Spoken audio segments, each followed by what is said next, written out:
Go back to our lead story then this morning here on Radio Australia Today, and yesterday we told you about how 4 of those asylum seekers aboard the Oceanic Viking had been found to be security risks to Australia. This leaves themselves and the Australian government in limbo about what to do in this case and what to do with these people. They had been declared genuine refugees by the UNHCR, so they can't be sent back to Sri Lanka. But they can't be allowed in Australia either. Then comes the news this morning that a 5th refugee, as I said, has also been deemed a risk. Now, we need to say here that the Immigration Minister has issued a statement this morning saying that the ASIO assessment does not in any way mean these people are hardened terrorists, but just not eligible to be considered for permanent visas. Now, we'll be discussing the options for the government a bit later in the program, especially with the news that the Australian government has been told of the assessment when the asylum seekers were still in Indonesia. But now, let's go to Sam Pari from the Australian Tamil Congress. Sam Pari, welcome to Radio Australia Today. Thank you. What do you know of these cases? What I know is that the people who are being refused visas to Australia include 5 adults, including 1 woman and 2 children. And they're not being allowed entry to Australia because the Australian government thinks they pose a threat to Australia's security. So basically what we know as well. But what are the realistic options for these people if they're not allowed into Australia, but yet they can't go back to Sri Lanka? What, as far as you're concerned, what are the options for them? Well, hopefully another country will come forward and accept their request for asylum seeking. Or, the other option, which is quite scary, is that these people stay in limbo in the detention centre. And we know the story of 2 gentlemen, previous asylum seekers from the Middle East, who've been in detention, who were in detention for several years before one of them got accepted into Australia and another one to a Nordic country. But the realistic thing here would be that having had that adverse ASIO finding against them, deeming them a security risk, it's unlikely another country would take them, though, wouldn't it? Exactly, and this is something that now is an international story, and so my main concern is, will other people come forward and will other people put their hand up to accept these 5 adults and 2 children? And my other concern is, what information was ASIO provided with to make this decision? Because if the security clearance or the security alert rather was brought upon by the Sri Lankan government, then really the source of information, the credibility of that source of information has to be questioned, because for starters it's the Sri Lankan government that's persecuting these people, and they're the ones, it's the Sri Lankan government that these people are running away from. And the UNHCR has accepted that this persecution and this threat of persecution is legitimate. And secondly, the Sri Lankan government has been known to lie to the international community about numerous things, including complicity in acts of war crime. We don't know, it's only speculation. Yesterday we spoke to refugee lawyer David Mann about this, and there was a suggestion in the newspapers yesterday that perhaps that they were involved in the Tamil Tigers, and he said that is not helpful at all. Would it be much more helpful if we actually did know what the security risk is of these people, or would this go against them? Would this hurt their case even further if it was made public?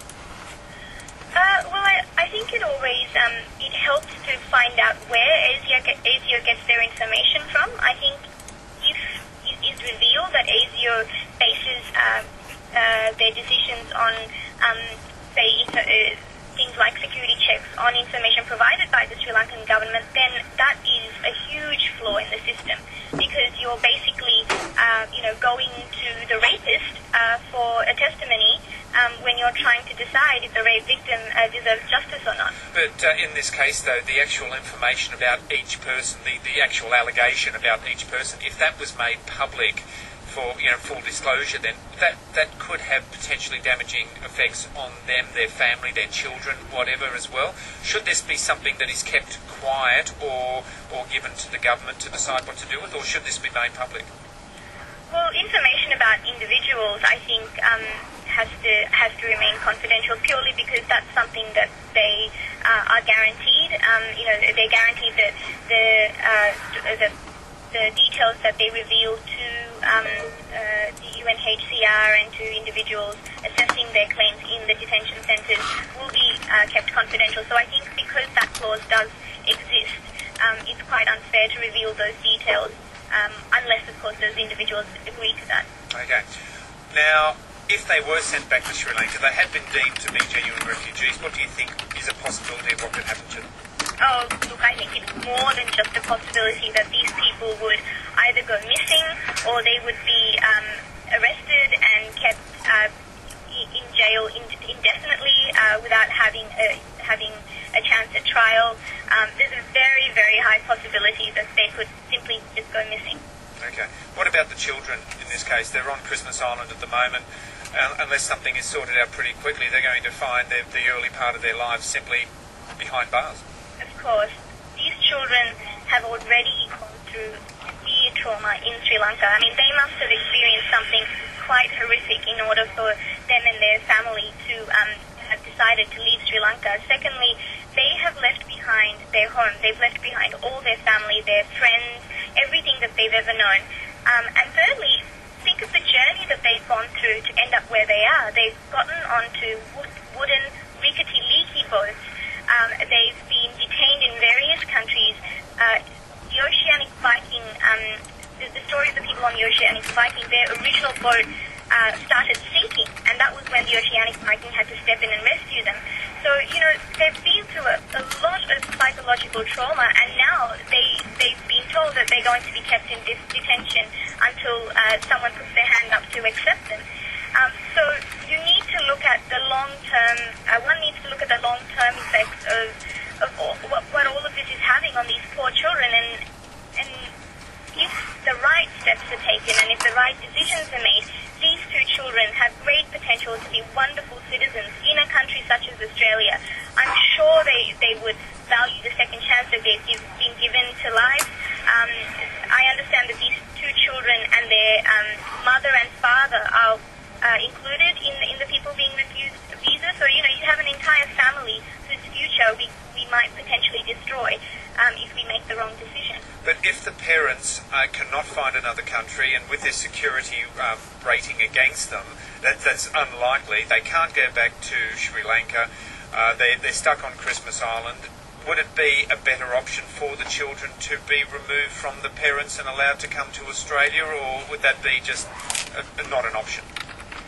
Look, I think there's enough evidence out there to suggest that removing children from parents causes a new set of dilemmas and a new set of problems. I think the fact that these are human beings, that there is a history to what they've been through, there is a history to what the Tamil people in Sri Lanka have been through has to be looked at. And we also need to look at the positive contribution that Tamil people in Australia have made to the Australian community. The majority of the Tamils in Australia have contributed positively to Australia. We've integrated well. We value Australian, we cherish Australian values, and on top of things, we have shown that we make efforts to help these new migrants integrate and become good Australian citizens. And I think all these things need to be taken into consideration before rejecting the visas for genuine asylum seekers deemed genuine by the UNHCR. And hence that's the dilemma, because ASIO has made this rating against them, this ruling against them. But unless something changes there, they're unlikely to come back into Australia. So that's, whether Sri Lankans in general have been a contributor to Australian society. In this particular case, these people probably will not be allowed in Australia unless ASIO reviews its consideration. Are you making representations on their behalf in any way? We're making representations on behalf of the humanitarian dilemma that this has all created, and the fact that if it's the Sri Lankan government that's the main source of information, that's very worrying, because this is a government that has been accused of war crimes by the United Nations, and here we are relying on information provided by this sort of brutal regime to make decisions about our own country's safety and security. And I think that's a major glitch in the system, and I strongly think that ASIO should question their procedures and their processes if they're relying on the Sri Lankan government for information. If they are indeed. Dr Sam Pari is spokesman for the Australian Tamil Congress. Thanks for your time. Appreciate it this morning. Thank you very much. Thank you. Bye-bye now. All right, time for us now to have a look at how fighting has gone overnight. And we've got